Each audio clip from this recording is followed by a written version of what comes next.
Okay, let's go into our news of the week, which is brought to you by Eagle Mortgage. They know mortgages. They've known mortgages for more than 3 decades. And if you are thinking about getting a new version of the American dream, one of the first things you want to do is talk to Holly Schneiderwind or one of her team members over at Eagle Mortgage. You can find them at the office, which is 114th and Davenport, just south of Dodge, or call them, or, a lot of times the easiest thing is to go online, eaglemortgagecompany.com.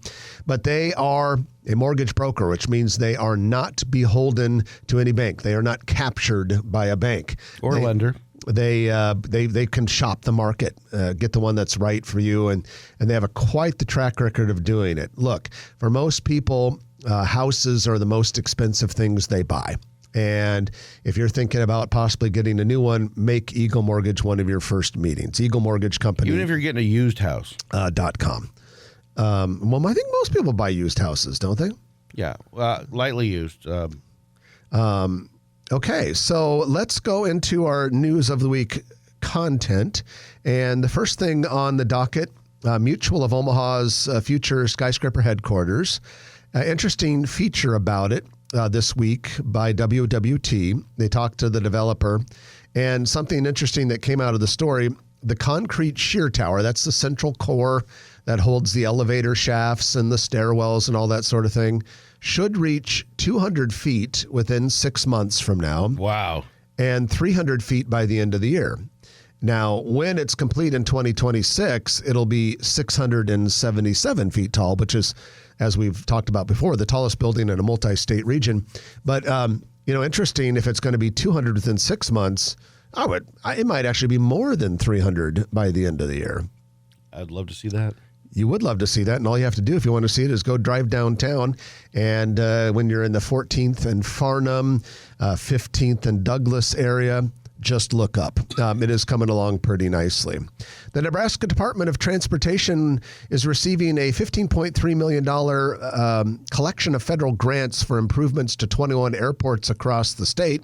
Here in Omaha, we're most interested in 2 airports, Epley, which will receive over a third of that money, $5.37 million. That will go toward the $65 million glass canopy project that is currently being installed over the terminal drive. That is a much bigger project than people think, because it won't even be done until early next year.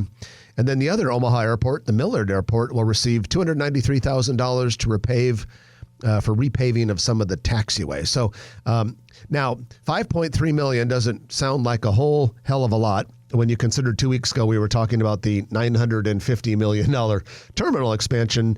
But as they say, every little bit helps. There's no question about it. And kudos to the Omaha Airport Authority and everyone down there. During this construction period, it's pretty slick, the pickup and drop off that inside. It's not bad. Inside the cover. It's not much of a walk to go across the street. You got the covered walkway or the sky bridge, whatever you want to call it. So they're pretty organized down there. You just got to follow the signs. Well, interestingly, the World Herald had an article, I believe it was Sunday, in which they named former retired Kiewit CEO Ken Stenson as Midlander of the Year. Very well deserved, by the way.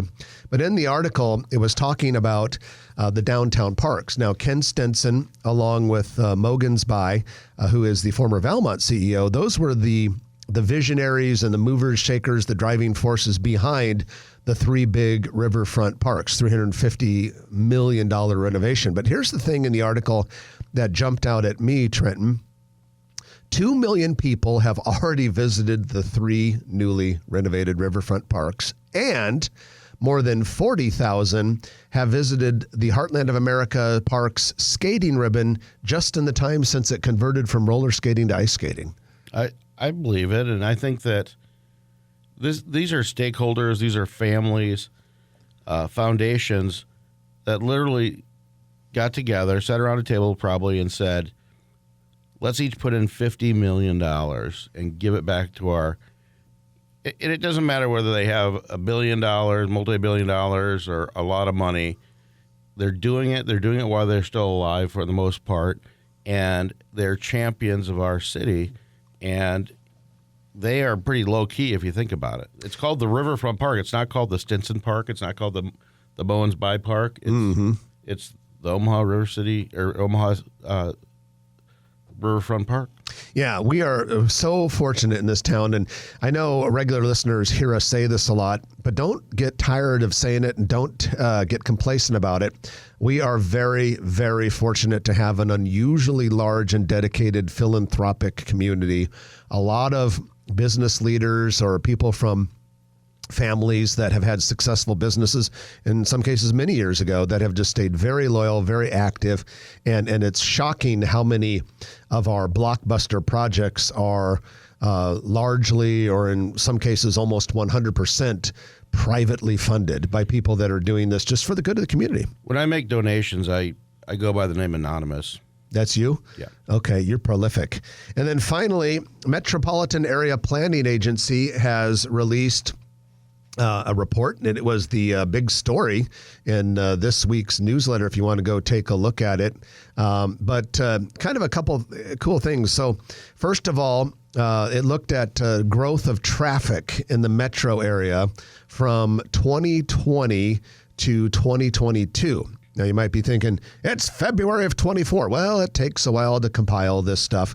Now, 2020, traffic fell off a cliff because that was the pandemic year, and it took a while to come back. But nevertheless, everybody was riding the city buses. Nevertheless, the region's traffic did increase 13.4% during that period of time. And the areas of town that had the largest traffic increases, and you'll find this interesting, were some areas in far southwest Sarpy County where there's been a lot of new development. And one that might surprise you is some of the stuff in north central Douglas County along Interstate 680, say from Dodge all the way up north. And another thing from the report that jumped out at me is kind of significant. For years and years and years, the busiest interchange in the state of Nebraska had always been the Kennedy Freeway, I-480, I-80 interchange. Well, the I-680 interchange has passed it up. And this is our chance to play Stump the Trenton. Yes. Trenton. This has not been pre-planned. I have not been given the answers. You have not, unless you read the article.